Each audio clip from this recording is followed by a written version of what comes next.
The night I signed the divorce papers, rain poured so heavily that even the sky seemed to mourn with me. I sat in my car outside the courthouse, my fingers trembling around the steering wheel. My ex-husband now Ethan, didn't even look back as he drove off in the car I once picked for us. Everything, our home, savings, even my dog, was gone. The prenup I had blindly signed years ago left me with nothing but my last name, which I was too tired to even change. By midnight, I found myself sitting under a broken streetlight, clutching a suitcase filled with a few clothes and a wedding photo I hadn't yet found the strength to tear. The city felt cruelly indifferent. People passed me by, umbrellas shielding them not just from rain but from empathy. I whispered to myself, this can be my life.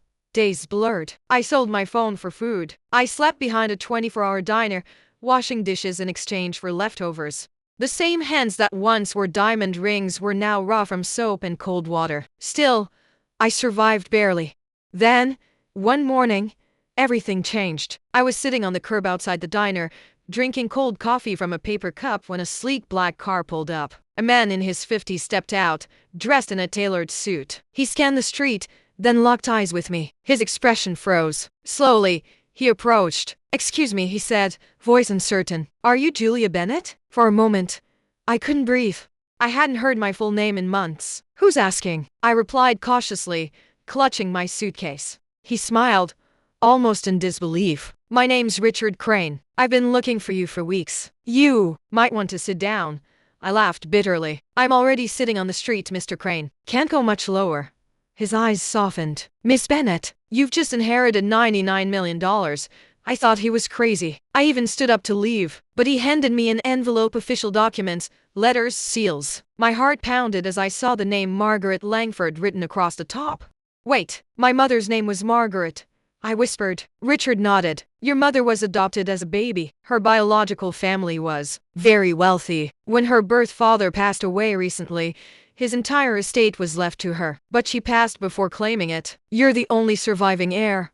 My knees went weak. For months, I'd been invisible, just another forgotten face on the street, and now some stranger was telling me I was worth millions. I didn't know whether to cry or laugh. "Are you sure this isn't some cruel prank?" Richard's tone turned gentle. "Julia, you're the sole heir. You own properties, businesses, investments, everything." The next few days felt unreal. I was taken to a law office, cleaned up, fed, and told to sign more papers than I could count. I saw photos of estates, mansions with marble floors, private islands, even a penthouse overlooking Central Park. But what shook me most wasn't the money, it was discovering that my mother had known. She had written me a letter, found in the lawyer's safe. Her handwriting was shaky but familiar. "My dearest Julia, if you're reading this, I'm gone. I didn't want you to grow up knowing about the Langfords' money. I wanted you to learn life the hard way, to know compassion before luxury. I hope when this finds you, you still have kindness in your heart." I cried for hours. As weeks passed, I went from sleeping on cardboard to walking marble hallways. Cameras followed me. Reporters wanted the homeless heiress story. Ethan tried calling too, suddenly remembering my number. I let it ring. But wealth didn't fix the scars. Every time I saw my reflection in the mirror, I still saw that broken woman under the streetlight. The one nobody helped. The one who learned that love can turn to cruelty faster than rain turns to storm. One afternoon, I returned to the same diner where I'd washed dishes. The manager, a kind woman named Carla, gasped when she saw me. "Julia? My God, is that really you?" I smiled. "I told you I'd pay you back someday."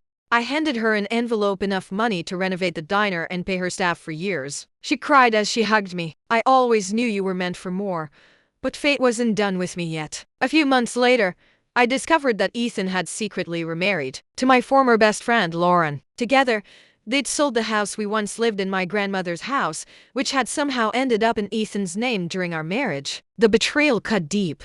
I could have ignored it. I could have walked away. But a part of me, the part that had once been stepped on, humiliated, discarded, refused to stay quiet. Through my lawyers, I found legal proof of Ethan's manipulation. He'd forged documents during the divorce to claim ownership of assets that weren't his. I filed a lawsuit. The court froze his accounts, and the house was legally transferred back to me. When he saw me in court, his face drained of color.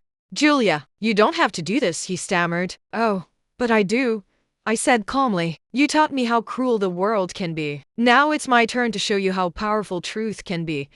He lost everything just as I once had. Months later, I stood on the balcony of my Manhattan penthouse, watching the sunset paint the skyline gold. Money hadn't healed my heart, but it gave me a voice. I started a foundation to help women rebuilding their lives after divorce and homelessness. I named it the Margaret Hope Foundation. At the opening ceremony, reporters crowded around me, asking what I'd learned. I smiled softly. That sometimes life breaks you on purpose so you can rebuild stronger. My divorce destroyed me, but it also led me to my destiny. If that stranger hadn't stopped me that morning, I'd still be invisible.